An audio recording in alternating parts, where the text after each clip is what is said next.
there are two aspects to this story. So I'll say one aspect and perhaps the other one. But the first aspect is he wanted to teach him an important lesson.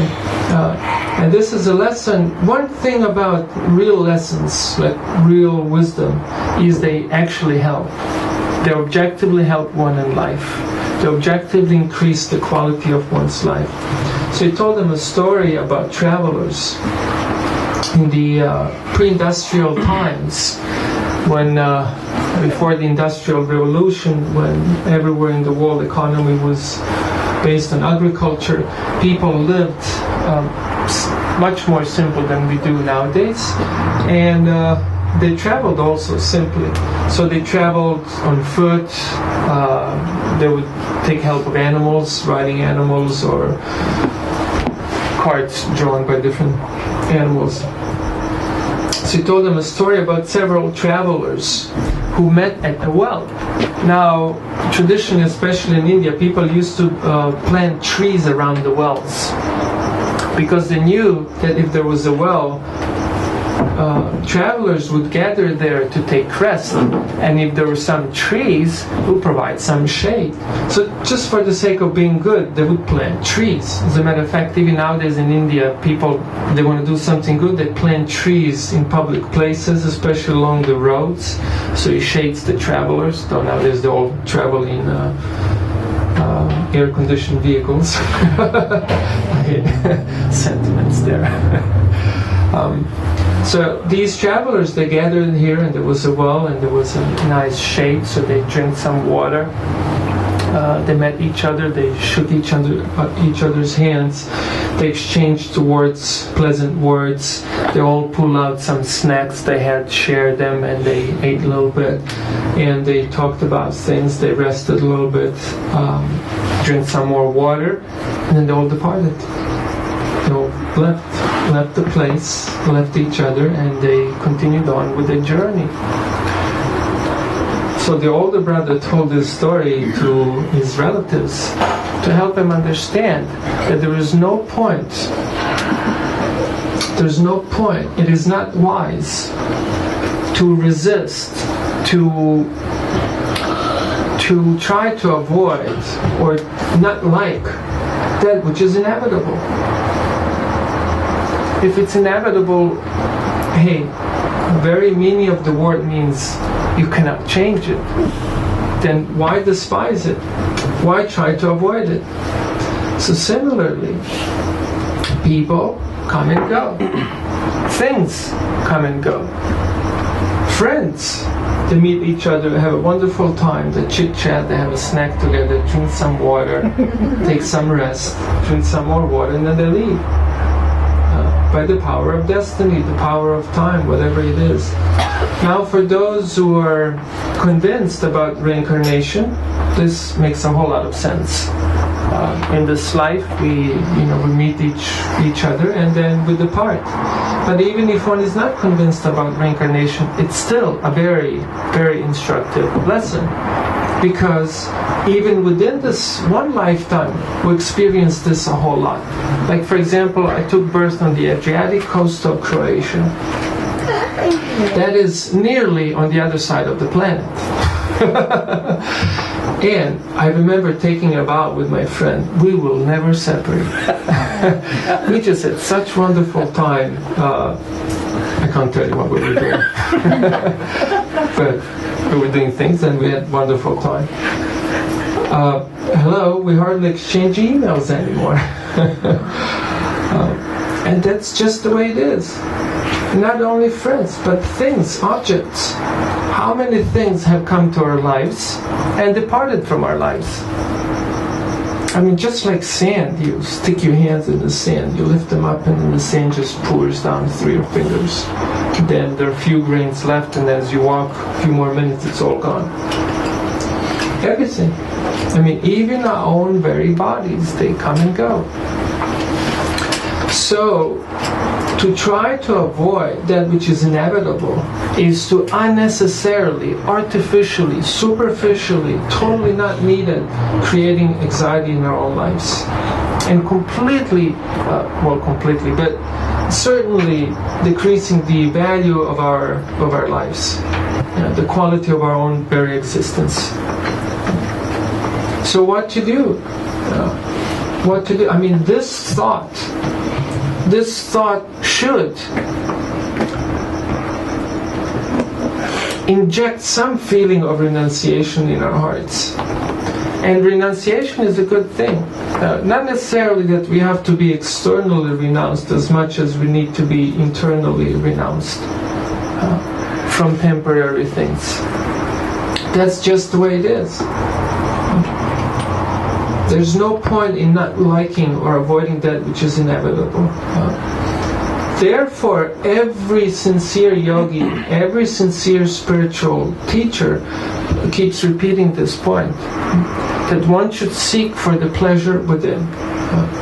Atmani eva atmana tushta. Tushta means satisfaction, pleasure, and Atmani means within oneself. So even when we meet other people, even when we meet objects, it's not that we derive the pleasure from meeting the physical pile of, skin, bones, and I mean that's what the body is, and the rest. Nicely packed up. Or, wood and metal and plastic called the harmonium, the instrument. So the pleasure does not really come from touching and experiencing the thing, but the pleasure comes from within. In other words, it's what the thing, or the way I have related to the thing, the way I have related to a person, the way I have related to the situation has created an internal experience. And then I'll tell the other aspect of the story. The other aspect of the story is that he told them that a mentally deranged person or a drunk person may see the earth moving.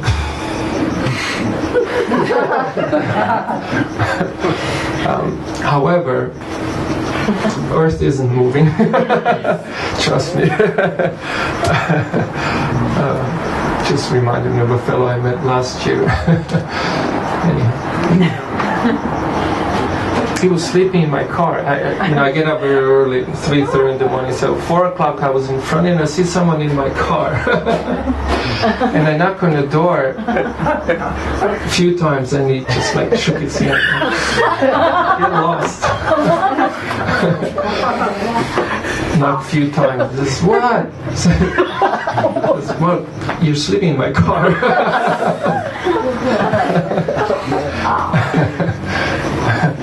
Anyhow, it was a fun incident. He was a cool guy. I told him, look, just, you're cool, just make sure you don't vomit or something. Do I need to take you home? So anyhow, back to the story. That the mentally deranged or drunk person may be sleeping, may be seeing the earth moving. So similarly, we have this experience, illusory experience, that we are changing, that we're moving, we're changing, going through places and situations. However, all these things are happening not to the self, but to the body, to the physical body. If you think of this, the self is described by yogis as immovable and unchanging. Doesn't move and doesn't change. What moves and changes is the body. Like, for example, this body looks like this now. 20 years ago, 30 years ago, looked quite different. So this body has changed many times, and it's looking totally like there's not a single material piece in this body that's still the same as 30 years ago. And yet I have a sense that this is me, same me as I was back then, maybe different character, but the unit, the same unit, maybe just looking differently. That means that something within this body has stayed the same all along and has recorded all these changes, has witnessed all these changes. That is the self. And it's not a material thing, because every single particle of matter has changed. Nothing stayed the same. So that is the self. And that should be the focus of one's life. Now this is true. I postulate that this is true. And because something is true, therefore it is good. So to focus on that which stays, rather than to focus on that which leaves, comes and goes, is a way more intelligent mode of existence. Just like those travelers, they came, they met at the well, they didn't not talk to each other, they had a good time. They totally had a good time, They were all friendly and they were exchanging food and drink and words and experiences and jokes and rested together and drank some more water, but then they departed. No one cried. Like when you sit on a plane. You sit on a plane and, you're on a plane for several hours, the plane lands, then everyone's getting off the plane, and you never see everyone crying and, oh my God, you're leaving.